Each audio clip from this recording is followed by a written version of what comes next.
When 40 years ago I came here,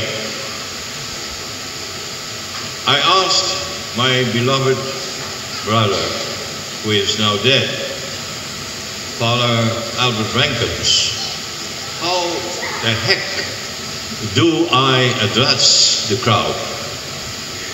I don't know any of them. Am I supposed to say, my brothers and sisters, that is hypocrisy? He understood my way of thinking and he said, say to them, my friends.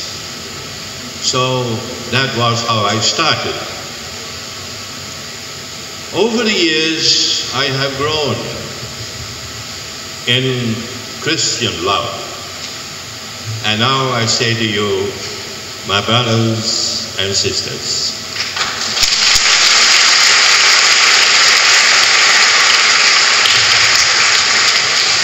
I would like to thank all of you actually for giving me the opportunity to stretch all my talents, which are not so overmuch there, to be your parish priest.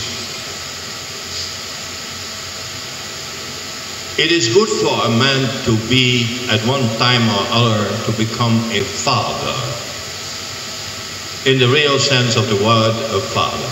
To feel the weight of responsibility. Many young men would be better off if they were fathers instead of being ambitious without a mission. So you have given me the weight of fatherhood, insofar possible in the parish, to the full.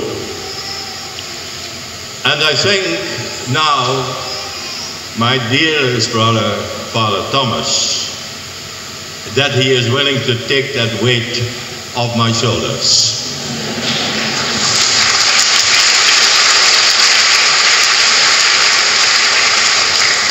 For the first time in 9 years, I feel as free as a bird.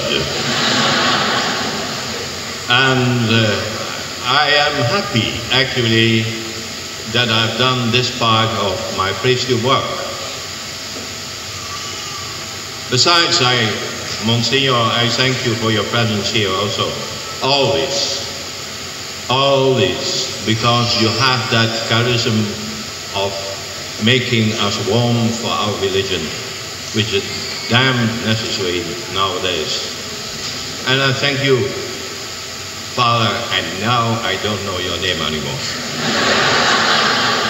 I have written it down because I knew there I would get stuck. Father Nugroho, he is my provincial.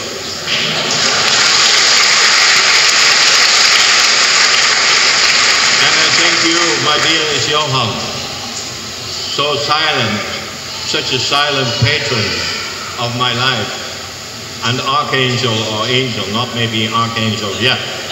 Takes a bit more time for that. And Father Sambodo, I'm so happy to be with you in this community. I do not want to neglect anybody, but this one I had as point number 1 on the list. I would like to thank also those whom I have been cooperating with closely the last, say, 9 years. There really I felt what you call the feeling of brother and sisterhood.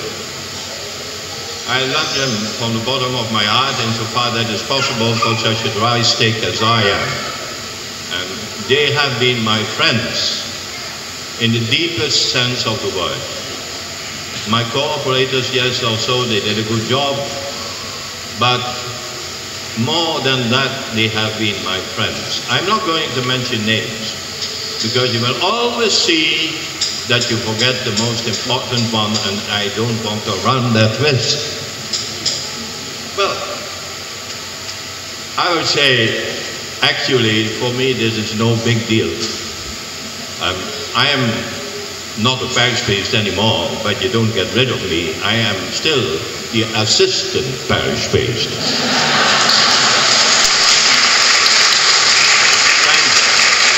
Thanks to the generosity of my provincial, he gave me also, which I'm grateful indeed for, a specific focus in my being a assistant parish priest, and that is family life. After tomorrow I move up, I try to make myself invisible, but not really going anywhere. I mean, in a literal sense. I hope I'm going anywhere in a spiritual sense, but in a literal sense, I'm not a traveler. I find it also tiresome, to go to Bali and to see girls like that. I'm too old for that. I'm not even titillated anymore by all this. I love the girls, but not really in the sense that I say, no, I'm going to make a trip all the way there, sleep in a bed that is not mine. So I'm not going to travel. I have a friend, he will take me in a car sometimes, and then I close my eyes and wonder why is he going to bring me, but for the rest I will not do anything.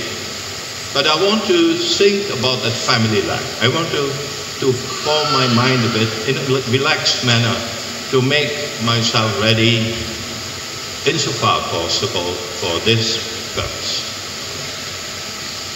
Pray for me. I am in the last stretch of my life. It's a very peculiar experience, I tell you that. The scenery of life becomes bleak. Your friends have died, and most of the time you are pretty alone. And you move further and further in that loneliness, but also more and more sometimes together with Christ. In his way of, as it is here now, the cross. Can you drink my cup? I'm not young enough anymore to brazenly say, yes, I can. Of course, I'm very unable to sometimes without his grace. But I'm growing. I'm learning to drink the cup. So far, I'm still alive, and my legs are not so good. My voice is still there. You can hear it. Can you hear me, by the way? Yeah, that is very surprising. That is very surprising.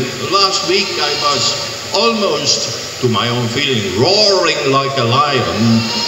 And then somebody came from the wardens and said, can you speak a bit louder? He said, we cannot understand you at the back. And that makes me very uncertain. But not very much also. Anyway, whatever I say, if you pick something from it, that is okay with me. Maybe the rest you can forget. What you cannot forget is that you are invited for our reception in the hall, though when I say this, because there is also food available, when I say this, I feel a bit uncertain. If all of you are coming, we cannot feed you. So you must eat very little, very little. It is okay if you take a spoon or two, but not more than that. So welcome in whatever way you come. We will be there also, and I suppose the bishop too. Thank you, and God bless you.